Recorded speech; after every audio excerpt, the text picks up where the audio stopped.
Au niveau du poste de commandement avancé, le général de corps d'armée Ahmed Gaïd Saleh, vice-ministre de la Défense nationale, chef d'état-major de l'armée nationale populaire, a assisté à une présentation sur l'organisation de l'exercice.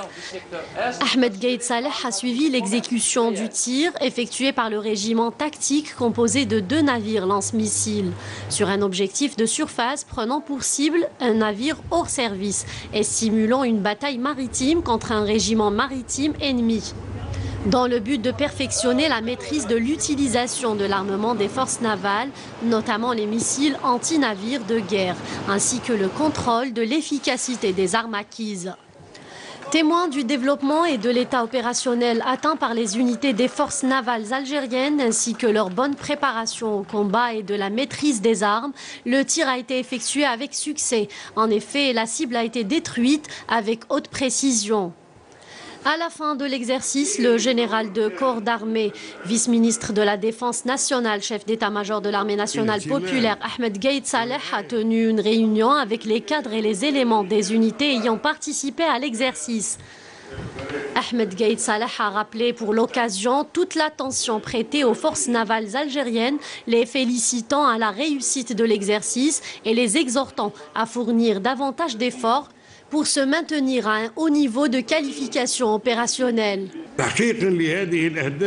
Afin d'atteindre ces nobles objectifs en cohérence avec la grandeur des missions constitutionnelles assignées, les forces navales ont été pourvues ces récentes années de tout l'intérêt et toute l'attention dont elles ont besoin.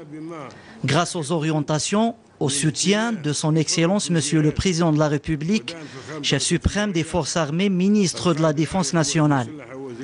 Une attention prêtée à tous les aspects, que ce soit l'acquisition de tout type de matériel et de différents équipements modernes ou la préparation de la ressource humaine qualifiée ainsi que l'infrastructure. Grâce à tout cela, nos forces navales ont pu atteindre ce degré de développement effectif et opérationnel à plus d'un niveau. Et le mérite revient à tous les éléments des différentes catégories. Le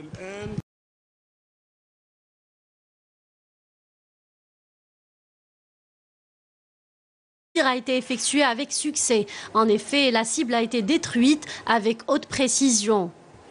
À la fin de l'exercice, le général de corps d'armée, vice-ministre de la Défense nationale, chef d'état-major de l'armée nationale populaire, Ahmed Gaïd Saleh, a tenu une réunion avec les cadres et les éléments des unités ayant participé à l'exercice. Ahmed Gaïd Saleh a rappelé pour l'occasion toute l'attention prêtée aux forces navales algériennes, les félicitant à la réussite de l'exercice et les exhortant à fournir davantage d'efforts pour se maintenir à un haut niveau de qualification opérationnelle. Afin d'atteindre ces nobles objectifs en cohérence avec la grandeur des missions constitutionnelles assignées, les forces navales ont été pourvues ces récentes années de tout l'intérêt et toute l'attention dont elles ont besoin. Au niveau du poste de commandement avancé, le général de corps d'armée Ahmed Gaïd Saleh, vice-ministre de la Défense nationale, chef d'état-major de l'armée nationale populaire, a assisté à une présentation sur l'organisation de l'exercice.